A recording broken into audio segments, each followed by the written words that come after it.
Il a humilié un vieil homme, sans savoir qui allait entrer. Le restaurant Le Palmier Royal était connu dans toute la ville. Ce n'était pas seulement un lieu où l'on venait manger. C'était un endroit où les riches venaient montrer leur réussite, signer des contrats importants, impressionner leurs partenaires ou simplement prouver qu'ils avaient réussi dans la vie. Chaque détail du restaurant respirait le luxe. Les grandes baies vitrées laissaient entrer une lumière douce et dorée. Les tables étaient couvertes de nappes blanches impeccables, décorées de fleurs fraîches et de couverts brillants. Une musique jazz jouait discrètement en arrière-plan, créant une atmosphère élégante et presque irréelle. Ce soir-là, le restaurant était particulièrement animé. Plusieurs tables étaient occupées par des hommes d'affaires en costume sur mesure, accompagnés de femmes élégantes aux robes modernes et coûteuses. Les conversations tournaient autour de projets, d'investissements, de voyages et de réussites.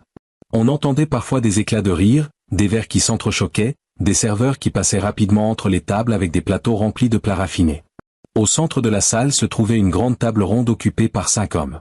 Parmi eux, un jeune entrepreneur nommé Brice attirait particulièrement l'attention. Il avait à peine 35 ans, mais il avait déjà construit une réputation impressionnante dans le monde des affaires.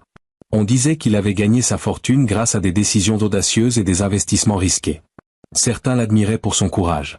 D'autres le critiquaient pour son arrogance. Brice portait un costume bleu marine parfaitement ajusté. Sa montre en or brillait sous les lumières du restaurant. Ses chaussures italiennes étaient si propres qu'elles reflétaient presque le sol en marbre. Il parlait fort, riait encore plus fort et racontait ses succès comme s'il voulait que toute la salle l'entende. Ses amis l'écoutaient avec admiration, ou du moins faisaient semblant. Il venait de signer un contrat important et il voulait célébrer cette victoire. À quelques mètres de là, une petite table près d'une plante décorative était occupée par un vieil homme. Il était seul. Son apparence contrastait fortement avec celle des autres clients. Il portait une chemise simple, soigneusement repassée, mais visiblement ancienne. Son pantalon était propre mais usé. Ses chaussures montraient les marques du temps. Malgré tout, il était assis droit, avec une certaine élégance naturelle. Il mangeait lentement, savourant chaque bouchée comme si ce moment était précieux. Le vieil homme observait parfois la salle autour de lui. Son regard était calme, presque nostalgique. Peut-être se souvenait-il d'une autre époque. Peut-être réfléchissait-il simplement à sa vie. Personne ne faisait vraiment attention à lui. Dans un endroit comme celui-ci, on remarque surtout ceux qui brillent. Tout bascula en quelques secondes. Un serveur pressé passa près de la table de Brice avec un plateau chargé. En évitant un autre client, il perdit légèrement l'équilibre. Une petite goutte de sauce tomba sur le sol, puis une autre éclaboussa la chaussure brillante de Brice. Le silence fut immédiat. Brice fixa sa chaussure comme si on venait de l'insulter publiquement. Son visage changea. Son sourire disparut. Ses sourcils se froncèrent. Lentement, il posa son verre sur la table et se leva brusquement. « C'est quoi ça » cria-t-il. Le serveur tenta de s'excuser, visiblement paniqué. Mais Brice ne voulait pas entendre d'explication. Il cherchait quelqu'un à blâmer. Son regard parcourut la salle, puis s'arrêta sur le vieil homme assis non loin. Sans réfléchir, il pointa son doigt vers lui. « C'est vous. Vous avez fait ça. » Le vieil homme leva doucement les yeux, surpris. Il secoua la tête. « Non, monsieur, je n'ai rien fait. » Mais Brice était déjà emporté par sa colère. Il s'approcha rapidement, dominant le vieil homme de toute sa hauteur. « Vous venez dans un restaurant de luxe avec vos vêtements ridicules, et maintenant vous salissez les clients ?» Autour d'eux, les conversations commencèrent à s'éteindre. Les regards se tournaient vers la scène. Une tension étrange envahissait la salle. Le vieil homme resta calme. Il murmura simplement qu'il était désolé si quelque chose avait dérangé Brice. Mais cette réponse apaisante ne fit qu'augmenter l'arrogance du jeune entrepreneur. Brice se mit à rire. Un rire froid, méprisant. « Vous devriez rester chez vous. Cet endroit n'est pas pour des gens comme vous. » Une femme élégante porta la main à sa bouche. Un couple détourna les yeux. Les amis de Brice échangèrent des regards gênés. Le vieil homme baissa la tête. Ses mains tremblaient légèrement sur la table. « Je voulais juste dîner tranquillement, » murmura-t-il. Brice se pencha vers lui, comme pour lui rappeler sa supériorité. « Alors partez. Vous gâchez la soirée. » Le serveur tenta d'intervenir, mais Brice le repoussa d'un geste agacé. Le restaurant entier était maintenant plongé dans un silence lourd. Et personne ne savait encore que cette humiliation allait changer le destin de tous. Pendant quelques secondes, personne ne bougea.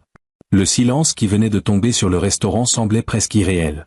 On n'entendait plus la musique jazz, pourtant elle continuait de jouer doucement. Les conversations s'étaient arrêtées comme si quelqu'un avait appuyé sur un bouton invisible.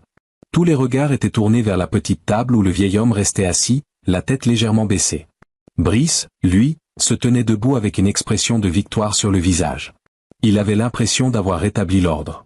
Pour lui, cette scène n'était qu'un détail, une façon de montrer qu'il ne se laissait jamais manquer de respect. Il retourna lentement vers sa table centrale. Ses amis évitèrent de croiser son regard. Certains continuaient à sourire, mais leur rire sonnait faux. Il reprit son verre de vin rouge, le leva légèrement et lança avec arrogance. Dans la vie, il faut savoir rester à sa place. Personne ne répondit vraiment. Une femme en robe noire échangea un regard inquiet avec son compagnon. Un homme d'affaires tapota nerveusement la table avec ses doigts. L'ambiance chic et détendue qui régnait quelques minutes plus tôt avait disparu. À la petite table, le vieil homme resta immobile. On aurait dit qu'il cherchait à rassembler ses forces. Lentement, il posa ses couverts, prit sa serviette et essuya calmement ses lèvres. Ses gestes étaient précis, presque cérémonieux. Puis il se leva. Son regard passa sur les tables, sur les visages, comme s'il observait quelque chose qu'il connaissait déjà. Peut-être que ce n'était pas la première fois qu'on le jugeait sur son apparence. Peut-être qu'il avait appris depuis longtemps à accepter l'ignorance des autres. Il s'apprêtait à quitter le restaurant quand la porte d'entrée s'ouvrit brusquement. Un homme entra. Il n'avait pas besoin de parler pour imposer le respect. Sa présence suffisait. Il portait un costume sombre parfaitement taillé, une chemise blanche impeccable et une montre discrète mais élégante. Son regard était calme, sûr de lui. Il avançait d'un pas mesuré, comme quelqu'un qui sait exactement où il va. Le directeur du restaurant se précipita vers lui avec une attitude presque solennelle. « Bonsoir, monsieur. Nous sommes honorés de votre présence. » Plusieurs clients reconnurent immédiatement cet homme. C'était Samuel Nkosi, l'un des investisseurs les plus influents du pays. Un homme connu pour son intelligence, sa discrétion et son pouvoir. Quand il apparaissait quelque part, les décisions importantes suivaient souvent. Samuel salua brièvement le directeur, puis balaya la salle du regard.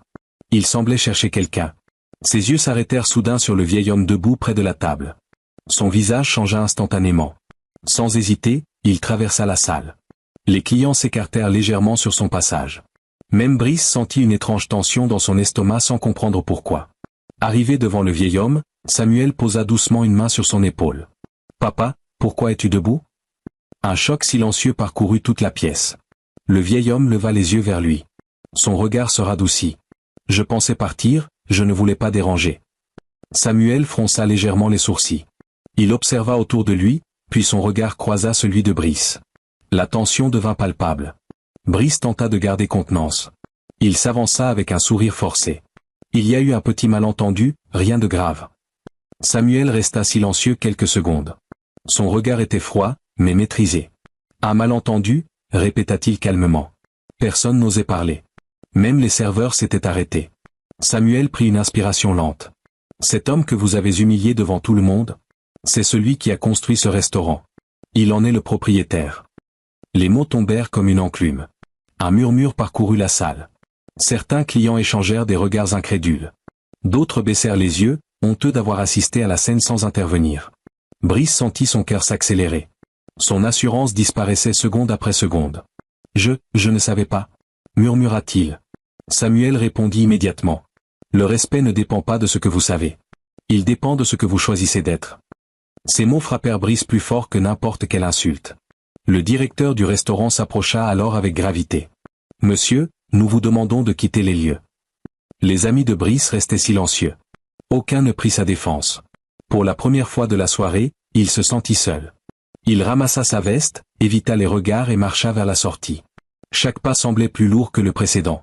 Derrière lui, la salle reprenait doucement vie. Les conversations revenaient, mais dans un ton plus respectueux. Le vieil homme reprit place. Samuel s'assit à côté de lui. Ils échangèrent quelques mots simples, presque intimes. La dignité venait de reprendre sa place. Ne juge jamais quelqu'un selon son apparence.